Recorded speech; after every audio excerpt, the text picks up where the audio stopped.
Okay, here I have the Krom-Air Shaker 20 mesh and some willow charcoal.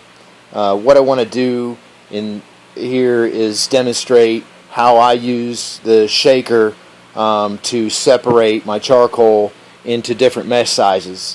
What I have here is some willow charcoal that I cooked and then put it through my charcoal grinder and my garbage disposal grinder, and you can see what I'm working with here has quite a wide range of particle sizes in here.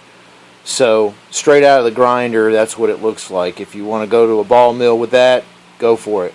If you want to use it in different range sizes for rocket motors or whatever other purpose that you have, then what you're going to want to do is separate out those particles into different sizes. So I'm going to start with the 20 mesh. I'm going to go ahead and just leave it in this container. I got about a half a liter of charcoal in here, and so I'm going to go with the 20 mesh screen. Go ahead and remove this container off. Make sure I got this guy on here nice and tight so I don't have any leaking going on. And then I'm going to go ahead and stick it on my charcoal.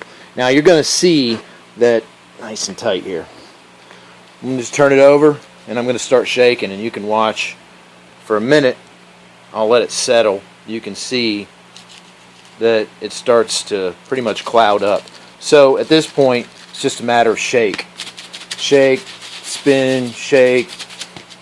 I'm going to do it over here away from the camera. That's a little easier on your eyes, I'm sure. So I'm just going to keep spinning it back and forth sideways, up and down a little bit. I'm going to do this for about a minute. See what happens.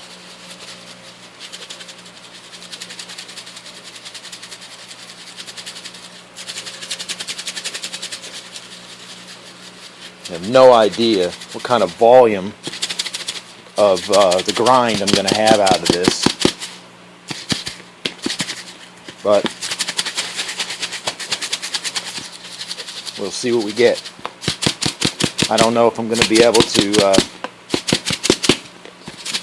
give you much of an example of because for the video purpose here I only used a half liter, so I don't know if that's going to give me enough to really demonstrate separating out the particles from 20, 40, and 60, but we'll give it a go and see what happens.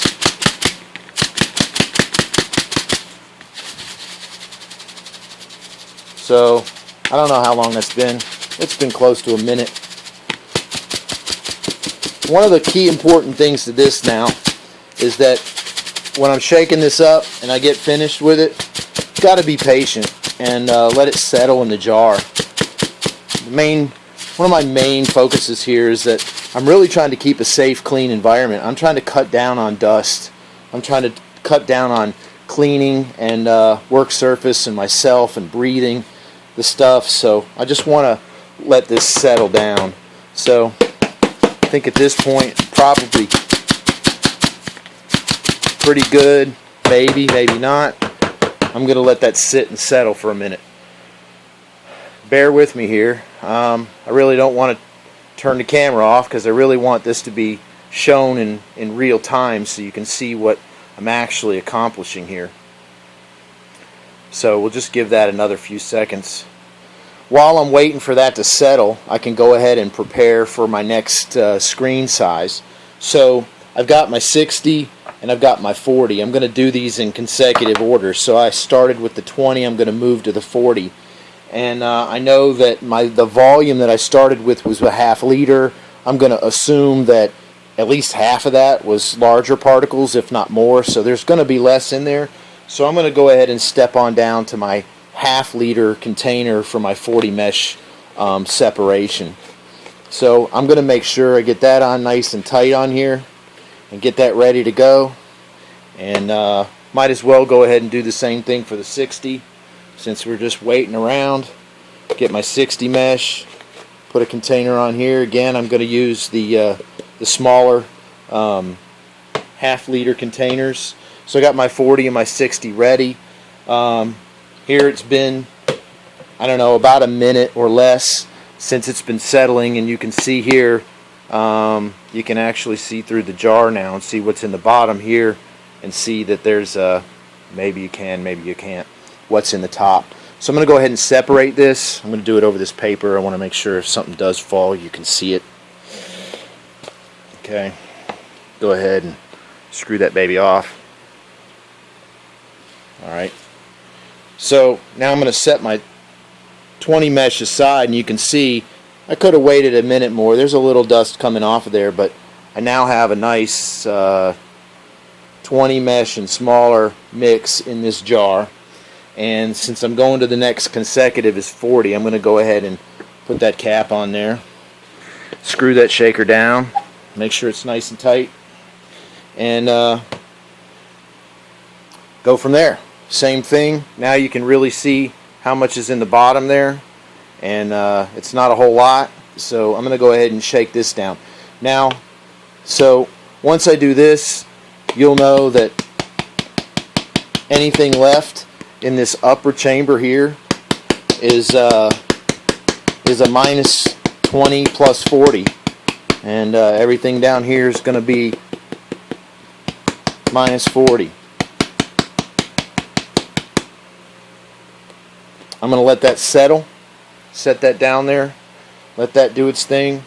Once we've separated out each consecutive time that we separate particle size, we're using less. There's less material in here, so it's going to pass faster through the screen. There's less work to do, and also the finer the particle is, the longer it needs to sit and settle before I open the container, because I just want that dust to settle out. So while I'm waiting for that to settle, I'm going to go back over here and show you what we had in this shaker here. What's really cool is once you have a screen over the top, it acts almost as like a barrier to keep any more dust from coming up out of the jar.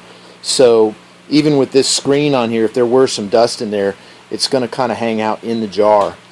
Again, I want to do this over the paper. I'm going to take this screen off carefully because there might still be some near the lip edge, and certainly over the top of this shaker. Now that I'm done with this, I'm going to go ahead and take it to the sink. Drop it off. Come back over here. You can see now that this is what I've got. These are the particle sizes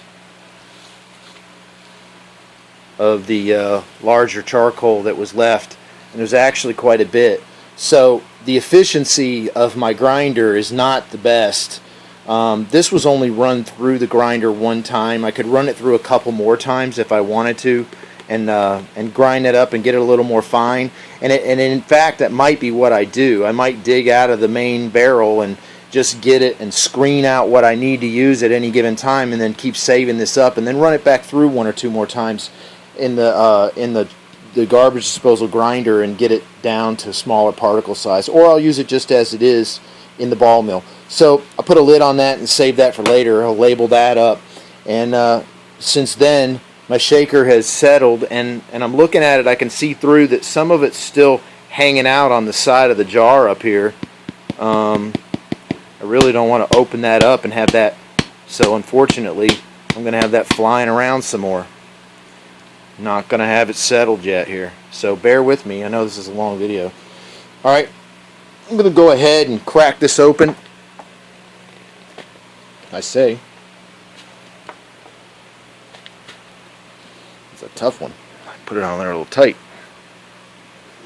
And you can see now, here's what I have. I have minus 40 here in this jar.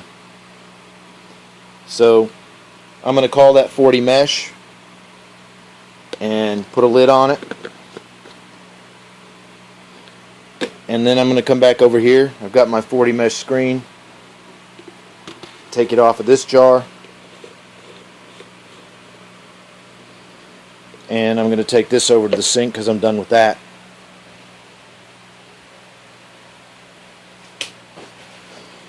Now I'll come back with my 60.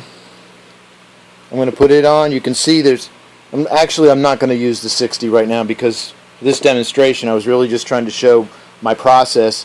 You can see that I have just a very small amount left in the bottom here. and that's anything that remained on the 40 mesh screen. So you can see how much that separated, and you can see the point that I'm just rotating screens and containers over the top for each size that I want, and then I'm putting a lid on them and putting them to the side. And then here, if you look closely at the paper, you'll see that I did get